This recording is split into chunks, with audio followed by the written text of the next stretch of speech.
শীঘ্রই কোনো দাওয়াত নেই, অথচ বিয়েবাড়ির খাবারের কথা মনে পড়েই মুখে আসছে জল।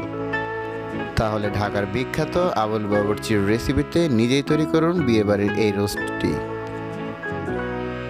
এবার আপনাদের জন্য আমি 4 পর্বে 4টি রেসিপি দেখাবো, তাহলে সবগুলো বিয়েবাড়ির। এই সিরিজটি এবার একটি একটি করে আপলোড করা হবে। এরপর আসবে রেজালা, তারপর আসবে সবজি, তারপর আসবে জর্দা। বরাবরের মতোই আমি আপনাদেরকে বাংলাদেশের ট্রেডিশনাল কিছু খাবারের রেসিপি দেখাবো একদম অথেন্টিক উপায়ে। এবার সিরিজটি যারা মিস করতে চান না তারা অবশ্যই আমার চ্যানেলটি সাবস্ক্রাইব করে আমার পাশে থাকবেন, যাতে আমার কোনো আপলোড আপনাদের মিস না হয়। মুরগির রোস্টটি বানাতে মুরগিগুলো কেটে ধুয়ে পরিষ্কার করে নেবেন এবং পানি ঝরিয়ে নেবেন।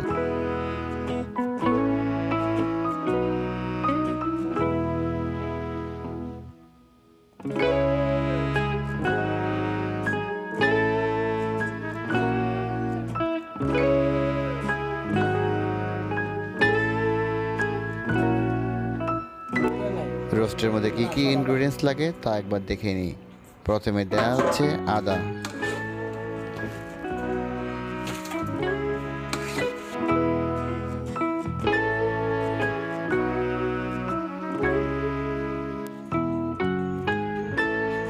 রসুন,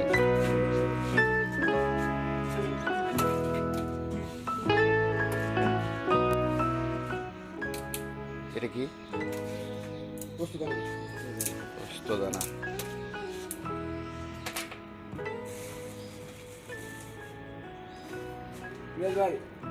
এবার দেওয়া হচ্ছে কাঠবাদাম বাটা, চিনাবাদাম এটা না,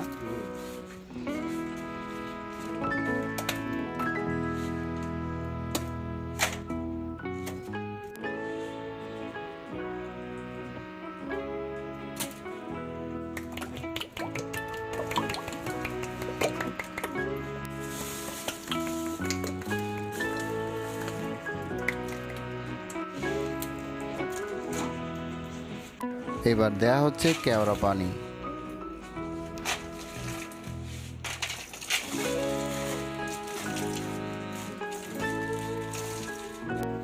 আলু বোখরা দেওয়া হচ্ছে,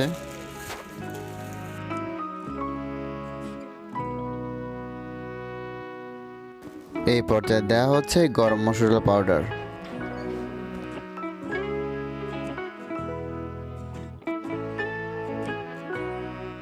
এবার দেওয়া হচ্ছে টেস্টিং সল্ট,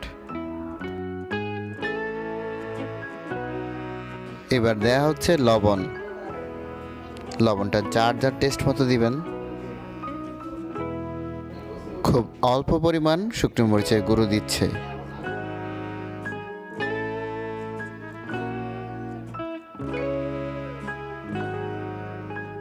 এবার দেয়া হচ্ছে টক দই,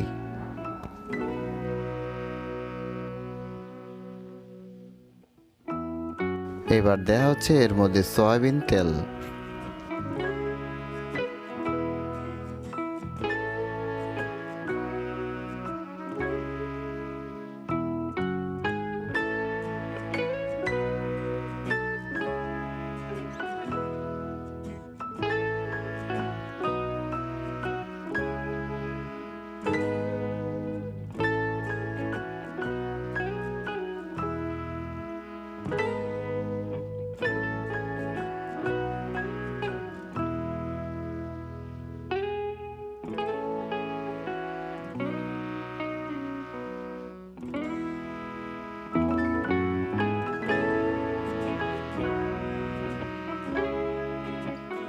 এবার দেয়া হচ্ছে পেঁয়াজ বেরেস্তা,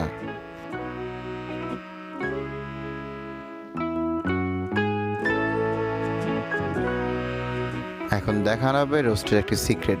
প্রথমে কতগুলো পেঁয়াজ বেরেস্তা নেবেন, সাথে দিবেন মাওয়া, এর মধ্যে মিশিয়ে নেবেন গরু দুধ, সাথে দিবেন কিছু পরিমাণ শাহি জিরা পাউডার।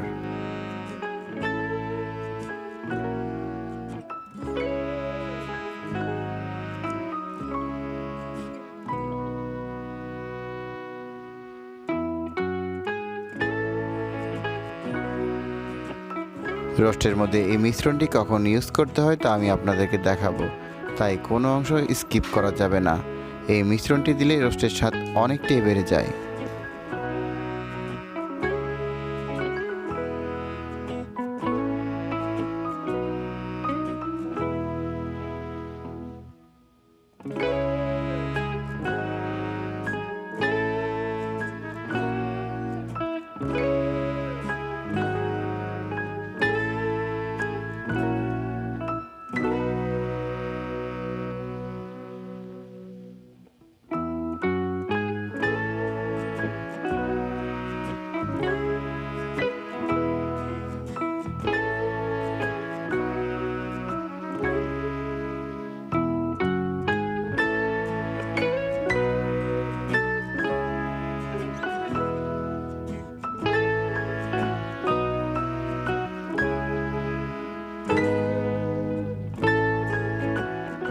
এখন দেওয়া হচ্ছে জর্দার রং। এই রংটি দিলে রোস্টের কালারটা একটু সুন্দর দেখায়।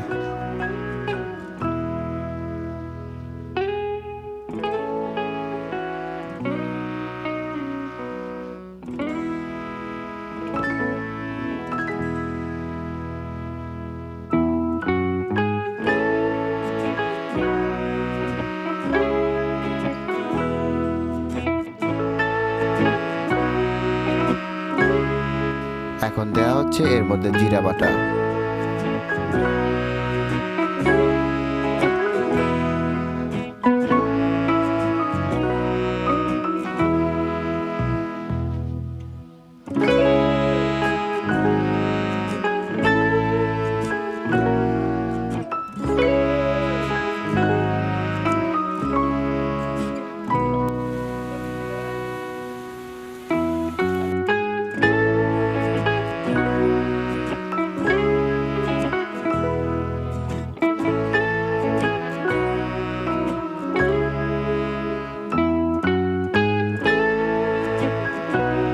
এর মধ্যে দিচ্ছে এখন কিছু পরিমাণ গরম মশলা, এরপর দেওয়া হবে কিছুটা পরিমাণ ঘি, আর সাথে দেওয়া হবে সেই মশলাটি যা একটু আগে আমি আপনাদেরকে বলেছি কিছুটা পরিমাণ বেরেস্তা, মাওয়া এবং গরুর দুধ দিয়ে যেটি তৈরি করা হয়েছিল।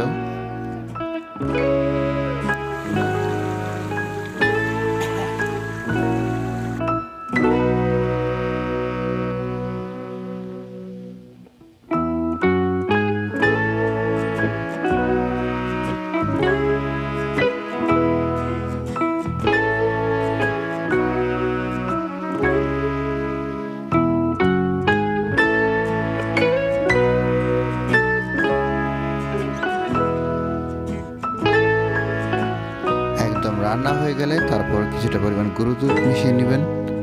দেখতে কত লোভনীয় হয়েছে এই বাবুর্চির হাতে রোস্ট।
আমার পরবর্তী আকর্ষণ গরুর রেজালা। আমার চ্যানেলটি সাবস্ক্রাইব করে আমার পাশে থাকুন। আজ তাহলে বিদায় নিচ্ছি, আল্লাহ হাফেজ।